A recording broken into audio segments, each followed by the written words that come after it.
Halo anak sekami dan remaja misioner yang kami kasihi. Kembali berjumpa dengan saya Bunda Iren dalam Doremi, doa dan renungan misioner bersama sekami Paroki Santo Petrus dan Paulus Argapura, Keuskupan Jayapura. Pada hari ini Sabtu tanggal 11 Oktober 2025, kita berada pada hari biasa Pekan Umat ke-27 dengan warna liturgi hijau. Bacaan hari ini diambil dari bacaan Injil Lukas bab 11 ayat 27 sampai 28. Mari sebelum kita merenungkan dan membaca firman Tuhan, terlebih dahulu kita berdoa dan menyatakan tanda kemenangan Kristus. Demi nama Bapa, Putra, dan Roh Kudus. Amin.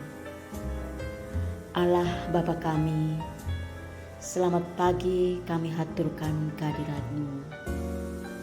Sabdamu adalah pelita bagi kami dan perisai bagi orang-orang yang berlindung padamu. Pagi ini kami datang kepadamu untuk membaca dan merenungkan sabdamu.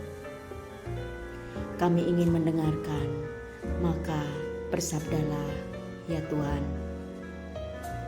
Penuhilah hati kami dengan sabdamu. Bukalah telinga kami supaya dapat mendengarkan bisikan-Mu yang lembut. Bapa, sabdamu adalah kebenaran. Bersihkanlah budi kami dari pikiran dan hal-hal yang mengacaukan, dan perbaruilah kami dengan sabdamu yang akan kami renungkan pagi ini. Mampukanlah kami menjadi pelaku sabdamu. Amin. Demi nama Bapa, Putra, dan Roh Kudus. Amin. Inilah Injil suci menurut Lukas bab 11 ayat 15 sampai 26. Dimuliakanlah Tuhan.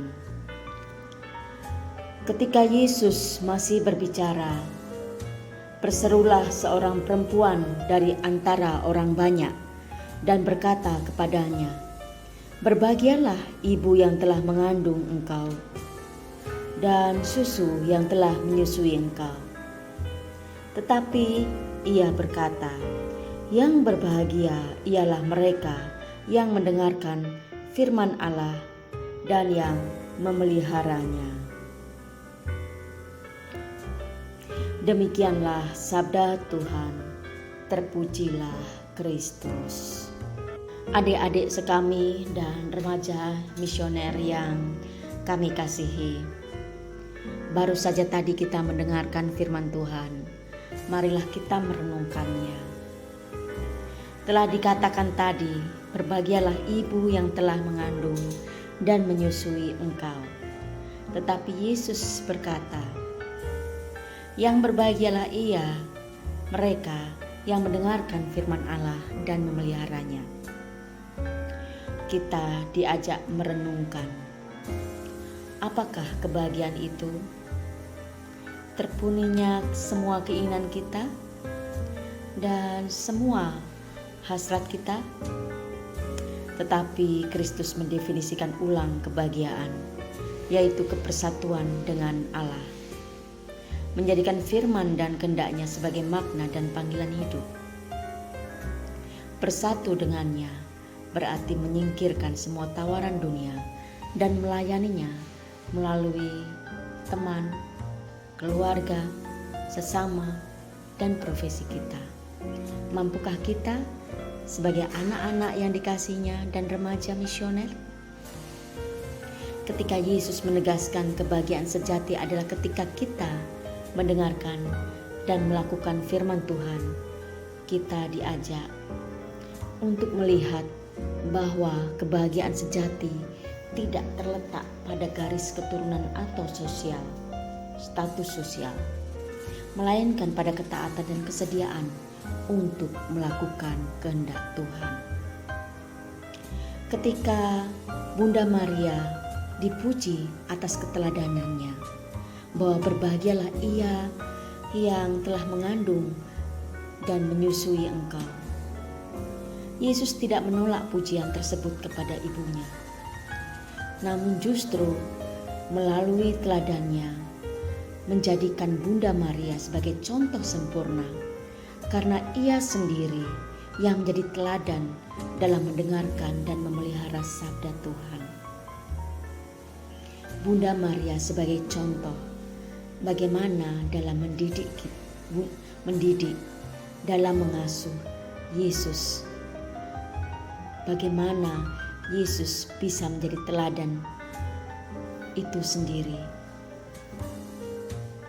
Kita juga diajak untuk melihat lebih jauh bagaimana kebahagiaan datang juga dari proses mendengarkan firman Tuhan dengan sungguh-sungguh, mulai dari menyimak dan merenungkan dan kemudian memeliharanya, membiarkannya ia berakar dalam dan bertumbuh dalam kehidupan.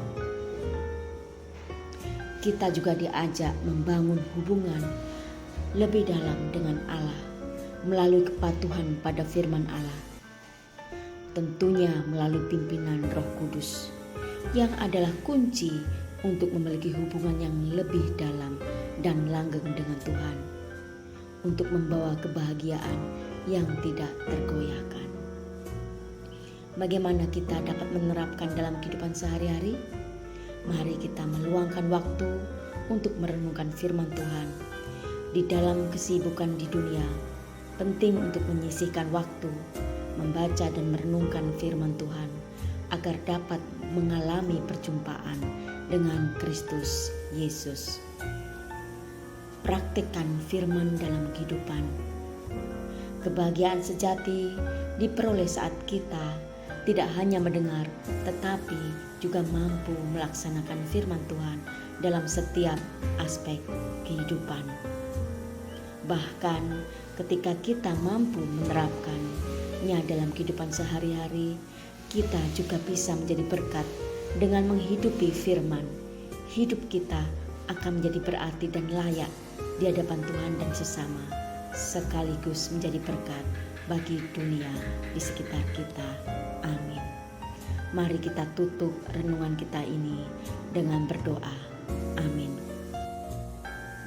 Mari kita berdoa, doa anak misioner Indonesia. Tuhan Yesus, Engkau diutus Bapa menjadi berkat bagi dunia dan menjadi juru selamat bagi manusia. Utuslah kami anak-anak dan remaja misioner di Indonesia untuk menjadi sahabat yang kuat bagi yang lemah, sahabat yang rela berkorban bagi yang menderita payah, sahabat penghibur bagi yang sakit dan gelisah. Tuhan Yesus, kami pun ingin menjadi utusan-utusan kecil-Mu, teman setia bagi yang tersingkir dan terlantarkan, teman bicara bagi yang kesepian dan terlupakan, sobat yang gembira bagi yang sedih dan susah, sobat penuh penghargaan bagi yang tak dicintai. Tuhan Yesus, utuslah kami dengan bantuan Roh Kudus-Mu, menjadi garam dan ragi yang baik, menjadi terang dan obor cemerlang, membawa kegembiraan dan pengharapan. Tuhan Yesus, kuduskanlah badanku dan kuduskanlah jiwaku. Ku persembahkan diriku padamu hari ini. Berkatilah semua anak dimanapun. Berkatilah semua orang yang kami jumpai, siapapun mereka. Amin. Demi nama Bapa, Putra, dan Roh Kudus. Amin. Demikian tadi renungan firman Tuhan dan bacaan firman Tuhan di pagi hari ini. Jadikanlah firman sebagai suluh bagi kita dan menjadi pedoman untuk sepanjang hari ini. Sampai jumpa.